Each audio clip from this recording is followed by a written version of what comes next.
Beyond the realms of reasonable possibility, it is announced simultaneously on radio, compact disc and TV that John, Paul, George and Ringo are going to be reforming in 1993. And things give into action immediately. George buys the film rights in a flurry of activity. Paul says they're not going to play Japan. Ringo cancels his chat show plans. John, who was never the quiet one, John stays silent rather strangely. When the Beatles hit America, when the Beatles hit America, gonna be sponsored by Visa.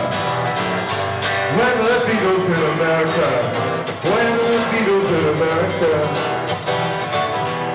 And lawyers start to drop large contracts involving sponsorship and Michael Jackson. And they're interviewed on live TV about management deals and corporate policy. And who's going to be the new manager of the Beatles PLC? The new manager is made up of clone parts of Richard Nixon, Donald Trump, Pierre Trudeau, Margaret Nolan on the guest list too, and George wants the Maharishi. And the Fab Four are interviewed on live TV, but for some reason, there's only three. And a cardboard cutout of John with a very strange smile and no shoes on, which starts a libelous John Lennon is dead rumour, which the Rolling Stone reveal is just hype for the tour. When the Beatles in America, when the Beatles hit America. Well, the Who, the Stones, Crash Vegas and Bros record a supergroup single. A very great cost, but it's so hard to make the charts because everyone's taken the new Beatles to heart. And from the date of the inception of the reunion to the final gig at Chase Stadium, every record in the top 40 on both sides of the Atlantic is written by Lennon and McCartney. Except Something, which was George Harrison's only good one.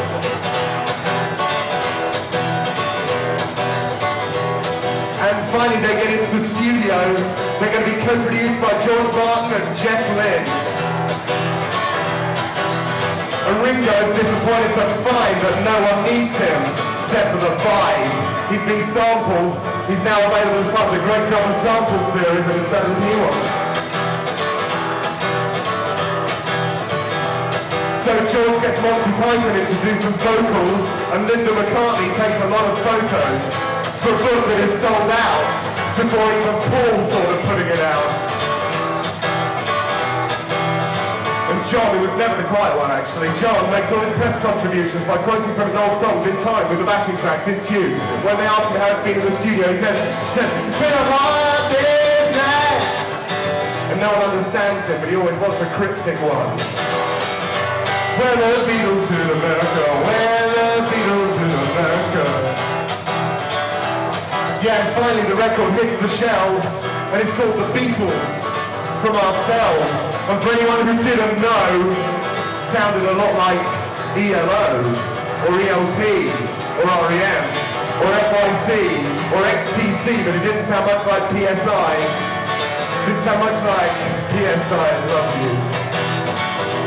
And finally, the day before the big gig at Che, the rumour goes around, people are saying that they're not going to play, that the whole thing's being a big insurance scam to get the reissues selling again. A very cynical attitude. And now we're over in the stadium. Over to you, Derek. Here we are. The lights go down. The screaming stops. You can hear a pin drop. Suddenly they're there. I get scared as they go into, I saw her standing there. And they thunder through the best set in the world and they encore with the whole of Sgt. Pepper's in order. And they're gods.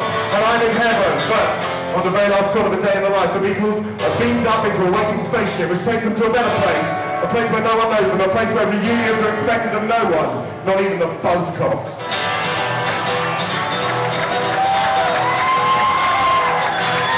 This is my dream. I bought it. I bought into it. I bought the product. You can believe what you like, it happens folks. The rest of you can go and buy the new XTC album. When the Beatles in America, when the Beatles in America.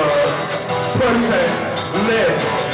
When the Beatles in America, when the Beatles in America. never go.